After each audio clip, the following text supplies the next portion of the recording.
Bueno, como ya lo dije, mi nombre es Sabrina del Valle Ortiz, vivo en la ciudad de Pergamino, nací en la ciudad de Pergamino, me crié en la ciudad de Pergamino y a los 12 años con mi familia nos mudamos al barrio Villa Alicia, puntualmente en la calle Mansilla, entre calle 12 y 17. Bueno, les cuento que Pergamino es un núcleo sojero, un lugar de una zona agrícola donde hay más de 70 empresas que lucran con el agronegocio. Culturalmente nosotros tenemos incorporado que el campo es el que nos da de comer, el campo es el motor de la ciudad, el campo es todo lo bueno, hasta que no se vuelve tan bueno.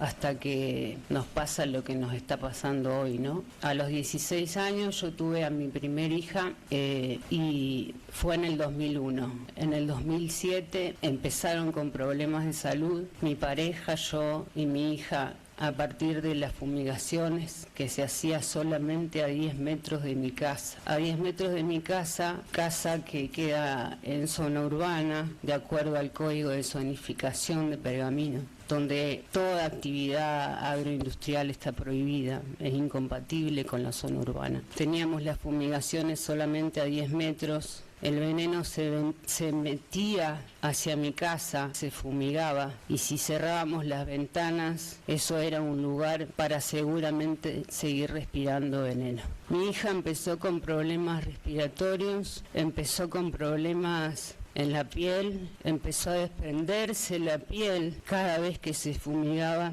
y recorrí muchos lugares para que alguien fuera a ver lo que pasaba. En ese momento en Pergamino no había regulación ni control del uso de agrotóxicos, no había ninguna ordenanza. Pero aún así, no habiendo ordenanza, ya por el Código de Zonificación, al ser urbano, no debería haberse practicado nunca esa fumigación. Recorrí muchos lugares, fui a la Secretaría de Salud Municipal como madre preocupada, como madre que veía que cada vez que se fumigaba pasaba esto, ¿no? Se le desprendía la piel. Se le inflamaba la cara, se le inflamaba la boca, tenía problemas respiratorios, pero nadie de las personas a las que me acerqué me dieron una respuesta. Yo no iba con un motivo conflictivo, iba solamente a pedir ayuda, porque no sabía lo que estaba pasando, no conocía qué producían los agrotóxicos, no conocía lo que estaba sucediendo en el cuerpo de mi hija ni en el mío, porque yo me brotaba toda y también en algunas ocasiones se me quemaban las fosas nasales y la boca. En ese momento recurrí, como dije anteriormente, a la Secretaría de Salud de Pergamino, recurrí a cada bloque de partido político, recorrí todas las opciones posibles y todos decían lo mismo, que no me podían atender, que no podía hacer eso lo que estaba causando el daño en mi hija en ese momento. Hasta que bueno, en el año 2011, ya previamente habiendo hecho varias presentaciones como notas de vecina, ¿no? Solicitando que vayan desde el área de salud a corroborar cómo estábamos, qué pasaba, qué era lo que vivíamos en lo cotidiano. Pero bueno, en el 2011 fue un antes y un después, porque en el 2011 yo estaba embarazada de mi segundo hijo y seguían fumigando, y en ese momento fumigaron, no sé qué echaron, porque el veneno era tan fuerte, el olor, el aire era irrespirable, el veneno estaba en mi casa y empecé a tener complicaciones, vómitos, mareos, se me quemaron las fosas nasales, la garganta, se me inflamó el cuerpo y finalmente falleció mi bebé. Nadie me pudo decir qué fue lo que pasó. me intoxiqué. Pero los médicos de Pergamino tampoco hablan de esa cuestión. Tampoco hay abogados que hablen de esta cuestión en Pergamino. Están los que se llaman ambientalistas, pero son los mismos que acudí ignorantemente y que son los mismos que hoy sé que representan a las empresas. Entonces, como mamá, en ese momento tuve un quiebre muy grande, porque donde fuera me sentaba con mi carpetita y esperaba 2 o 3 horas en la puerta de la Secretaría de Salud, en la puerta de cada bloque, pero nadie me abrió esa puerta. Ninguno de ellos me dijo, mamá, quédate tranquila que vamos a ir a ver qué pasa. Ninguno. Bueno, fue así que presenté un cuadro muy grande de depresión después de eso, ¿no? Porque estaba en ese mismo lugar sin poder hacer nada. No podía irme de ese lugar. Y mi hija se seguía enfermando. Mi hija seguía teniendo complicaciones cada vez que se fumigaba y cada vez que iba a pedir ayuda, esperaba, reitero, volvía a esperar, pero se iban a veces por la otra puerta o no me atendían directamente, ¿no? Cuando hablaban de agroquímicos, nadie me quería atender y yo no entendía por qué. En ese momento no entendía por qué esa situación se daba de esa manera, no tomaba dimensión de qué era lo que había detrás de eso, ¿no? Los vínculos que había, el sistema que había, que era muy, muy fuerte en esa zona. Después de eso, después de, como lo digo siempre y lo sostengo porque es una realidad que me pasa, después de haberme sentido morir muchas veces, recuerdo que mi hija me fue a levantar, porque hacía como 5 días que no me levantaba de mi cama, por el abandono, por sentir que mi vida y la vida de mi hijo y de mi hija no valían nada. Y fue así que, mirándola a ella, que era tan chiquita, me dije, si nadie hace nada por ella, lo tengo que hacer yo. Y fue así que me levanté y que decidí estudiar Derecho. Yo soy docente antes de ser abogada. Y bueno, en el medio de eso nace Ciro, mi hijo que hoy tiene 13 años. Mi hija seguía con complicaciones en la piel, seguía con complicaciones respiratorias cada vez que se fumigaba. Pero bueno, la cosa se fue agravando. Mi hija empezó a tener otros síntomas, empezó a tener otras cuestiones que por ignorancia de ese momento yo no entendía ni vinculaba con los agrotóxicos. En eso mi hijo Ciro, casi a los 2 años, empieza a tener problemas de salud también. Mi hija empieza a tener problemas en sus huesos, en su movilidad. Mi hijo empieza a tener fiebre sin control, empieza ya a inflamarse la lengua cada vez que fumigaban. Se le obstruían las vías respiratorias, se le desprendía la piel también, se le inflaba la cara, se le ponían morados los ojos debajo. Y seguíamos sin tener respuesta, sin tener una voz que nos diga vamos a ir a ver qué pasa, ¿no? Con el tiempo mi hija empezó a desarrollar distintos tipos de infecciones, empezó a tener dificultades en la movilidad, tuvo que dejar la escuela, tuvo una maestra domiciliaria, tuvo que dejar la escuela porque iba en colectivo y ya no podía subir al colectivo, ya no podía estar con su grupo de compañeros, ya no podía hacer lo que hacía porque ella hacía muchas actividades deportivas en el club del barrio.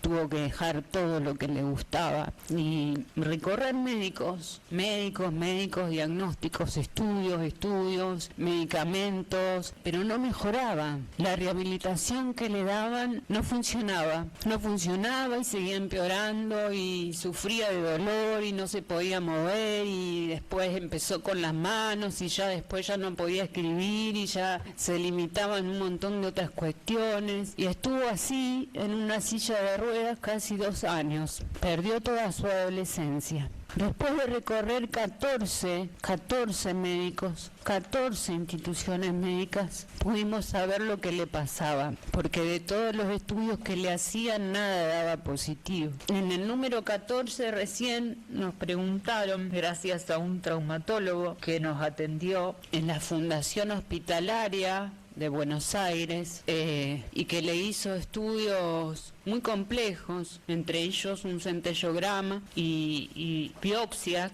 después del centellograma en los puntos donde marcaba elementos extraños en el cuerpo. Adentro de sus huesos había formado quistes, en las tibias tenía una especie de corrosión, su sistema inmune estaba explotado, no era reuma, no era ninguna enfermedad asociada con los huesos, le descartaron todo. Le hicieron 2 biopsias para ver si era una bacteria, para ver si esa bacteria estaba. El médico me dijo, mira, yo en mi carrera tengo 20 años de carrera y tuve un solo caso de La Pampa con un chico, le hicimos una biopsia, le identificamos la bacteria y lo tratamos y se terminó. Pero acá no había bacteria y estaba desorientado, entonces nos mandó a la infectóloga y por primera vez esa infectóloga nos preguntó qué comíamos, dónde vivíamos, si consumíamos algún producto extraño, si vivíamos en el campo.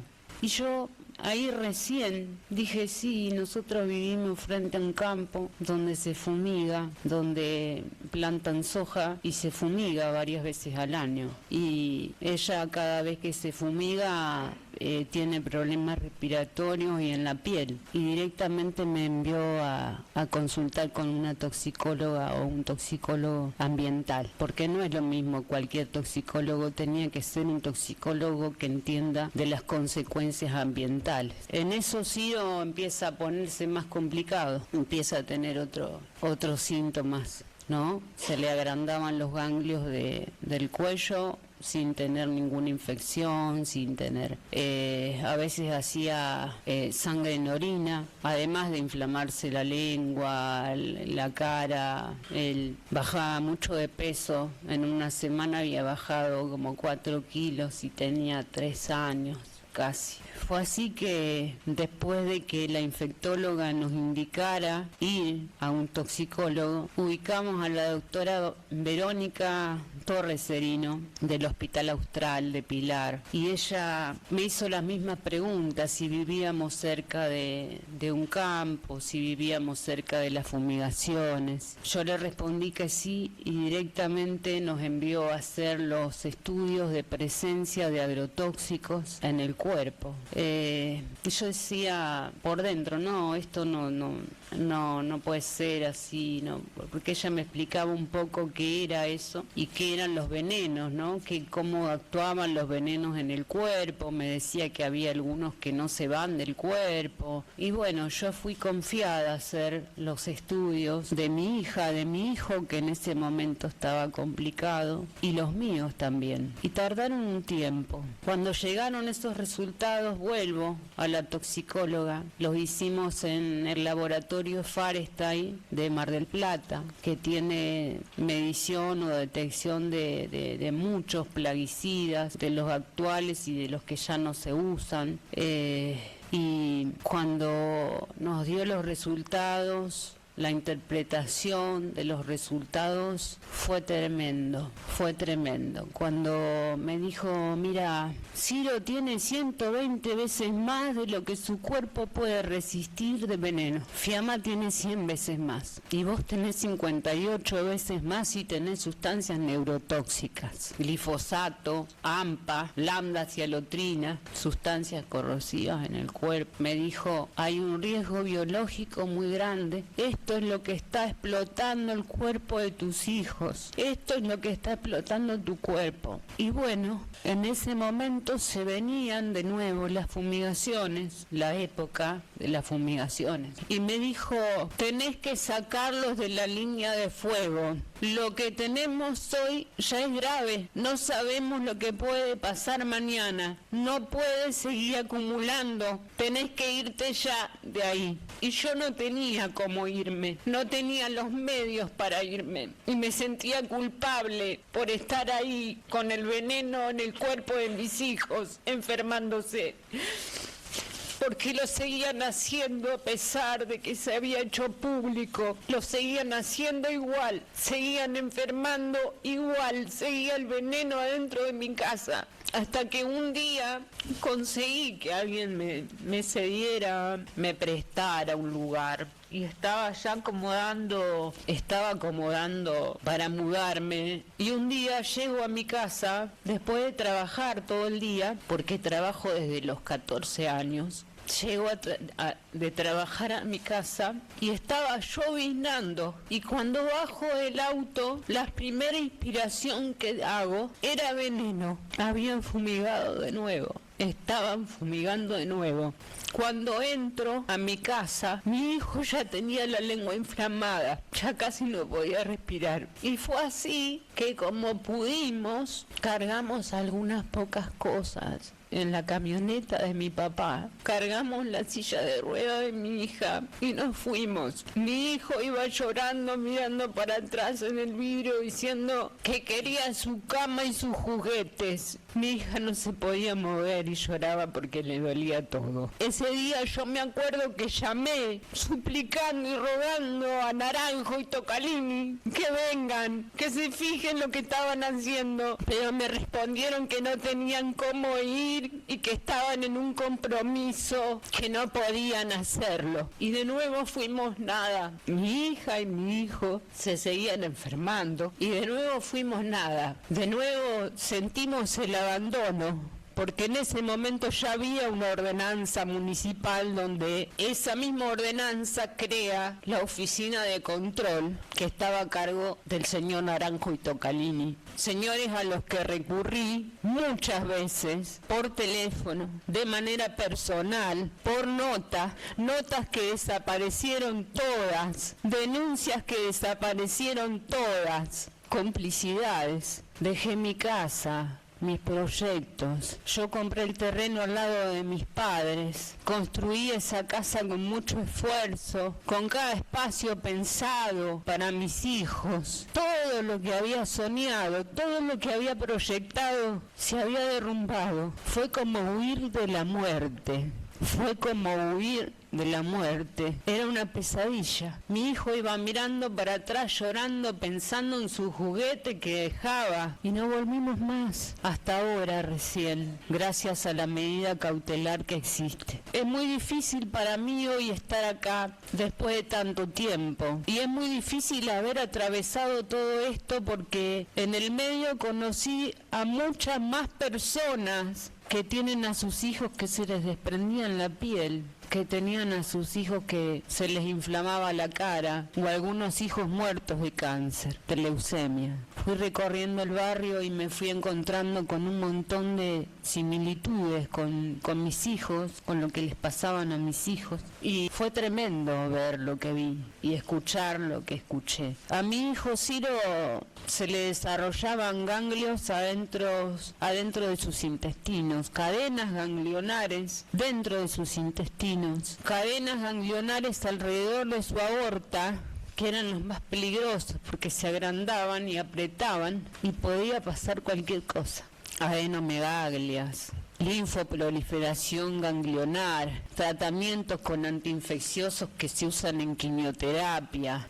Mi hija tuvo problemas en el hígado, ya no soportaba más la medicación, no le entraba más nada. Mi hijo también. Mi hijo vomitaba cada vez que se agarraba del inodoro y vomitaba porque ya no daba más de tanta carga de medicación. Salía de hacerse los análisis que le sacaban 15 tubitos cada 15 días y se hacía una bolita abajo de la silla y no lloraba. Fue muy poco al jardín, no pudo ir al jardín tampoco. Nos cambió la vida ese escuchar, mirá, tu hijo y tu hija hoy tienen esto y es un riesgo biológico que no sabemos cómo puede desencadenar, en qué puede terminar, ¿no? Porque los efectos pueden ser muchos. De hecho, yo tuve 2 ACV y esto que ven ustedes, este temblor que tengo es producto de eso, es secuela de eso. Yo soy docente y no podía pronunciar palabras. Me afectó la vida con un cambio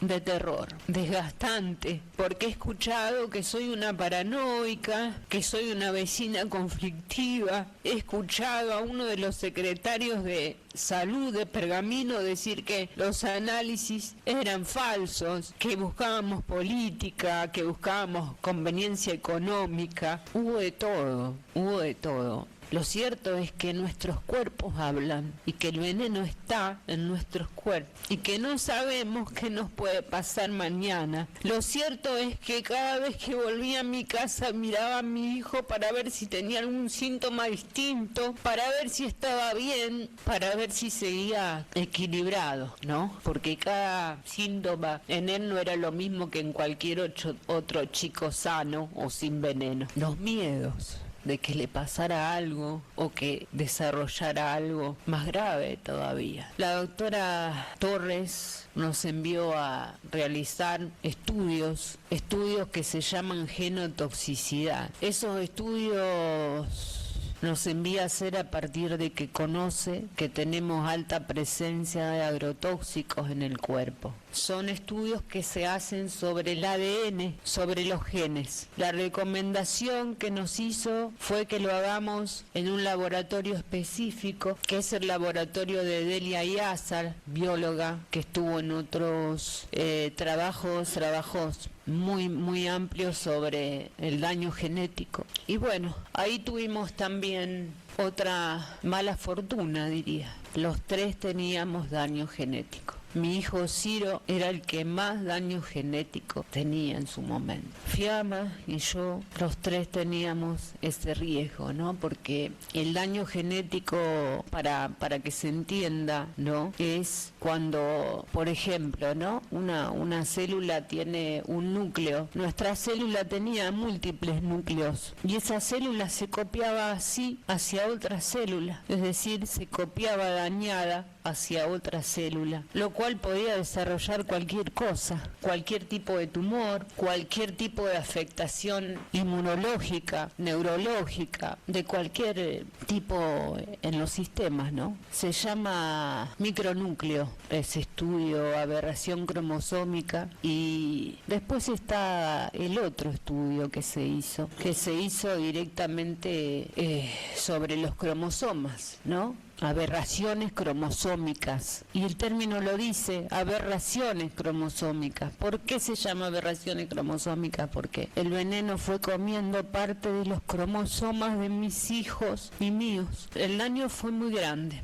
No sabíamos lo que podía venir y no sabemos todavía lo que puede llegar a surgir a partir de esto, porque no se van del cuerpo. Quedan dando vuelta en el cuerpo y no se van, no se barren, no se pueden metabolizar y quedan. El veneno está en nuestra sangre. Es como vivir una pesadilla, ¿no? De un momento a otro, tener que dejar tu casa para no ver morir a tus hijos, básicamente. Así lo pensé yo, ¿no? Porque según lo que me indicó la doctora Torres Serino, me dijo, lo que ya tienen está, lo que no puede pasar es que sigan acumulando, porque esto se puede agravar muchísimo. En definitiva, fue muy duro y es muy duro, y en el medio de todo eso, mi salud, que fue empeorando, pero de todas maneras nunca me rendí, porque si nadie más hacía nada por mis hijos, ¿quién más que yo, que soy la mamá, lo iba a hacer? Fue así que cuando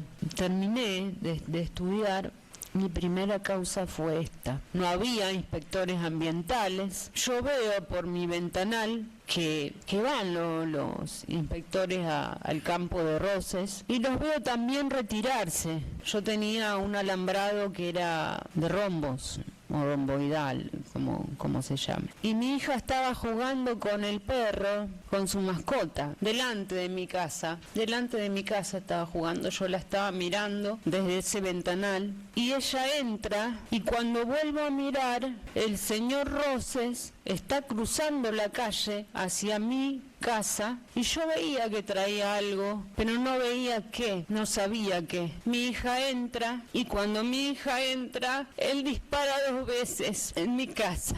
Mató al perro de mi hija. Negra de mierda, no sabes con quién te metiste, me dijo. Y yo lo denuncié después de un tiempo porque tenía miedo. Y tampoco hicieron nada. Tampoco la justicia fue a ver si había un arma en su casa. Después de eso, cuando empezó esta causa a hacerse pública en San Nicolás, que fue la primera vez que sentí que nos escuchaban, y fue tan difícil de procesar esa información que hasta sentí temor, porque era cierto, estaba siendo escuchada por primera vez. Yo hice una denuncia de forma anónima porque tenía miedo, realmente tenía miedo. Por mis hijos tenía miedo. Y a la semana de la denuncia había 7 diligencias ordenadas. Y no podía entender que eso estaba pasando, porque hacía tanto tiempo que estábamos esperando que alguien nos escuchara, que hasta pensé que no era real. Fue así que cuando supe de todo esto, me presenté,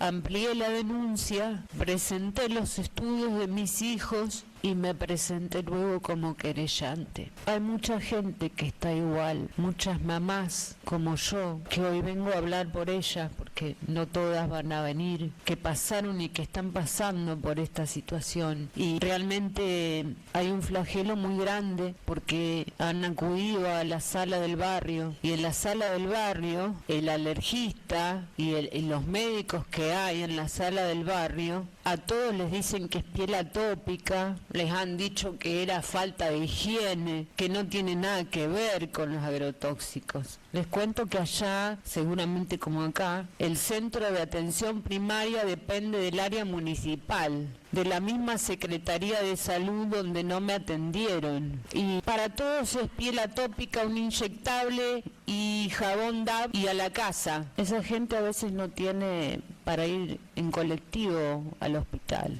Yo tuve la posibilidad de atenderme y de atender a mis hijos, pero esa gente no la tiene la posibilidad. Hemos recibido crueldad de mucho tipo, en muchos niveles, ¿no? Porque incluso en ese centro de atención primaria hay un centro comunitario que también es de dependencia municipal, y varias de las mujeres que tienen problemas con sus hijos en su salud fueron a retirar la vianda de alimentos para su familia, para sus chicos. ¿Y saben lo que le preguntaron? Si habían testificado en esta causa, y a las que habían testificado en esta causa no les dieron la vianda de alimentos. Por eso hablamos de crueldad, de un sistema, de una bajada de línea política, de complicidades, como las que hay acá, que desaparecieron las denuncias, que desaparecieron las notas, que desaparecieron los llamados telefónicos, que desaparecieron hasta las historias clínicas del centro asistencial. No hay nada, nunca se atendieron ahí, solo hay un registro de turnos. Hubo un allanamiento y no encontraron historia clínica de ningún chico. Y los médicos lo que dijeron es que ellos nunca vieron a chicos con pieles desprendidas. Decidí ser querella en esta causa por todo esto que conté, por toda esta gente que está también padeciendo y que padeció, gente que ya no está, como Florencia Morales. Florencia Morales me contaba que se le explotaban los pájaros cuando Cortés se fumigaba al lado de su casa. Los perros se le murieron las mascotas. Los pájaros que tenían se inflamaron tanto que se les desprendió la piel y ella tuvo 3 tumores. Su cuerpo, en sus resultados de análisis clínicos, dieron altas concentraciones de agrotóxicos cancerígenos. Su mamá, que vivía en el mismo lugar, tuvo cáncer. Su papá, que vivía en el mismo lugar, tuvo cáncer. Recuerdo el sufrimiento de cada uno de ellos que conocí. Recuerdo un llamado de Florencia cuando estaba internada. Le estaban poniendo un implante en la columna porque había hecho metástasis. Y me dijo, ya no doy más. Tenía 3 hijos chiquitos, 41 años, muchas ganas de vivir.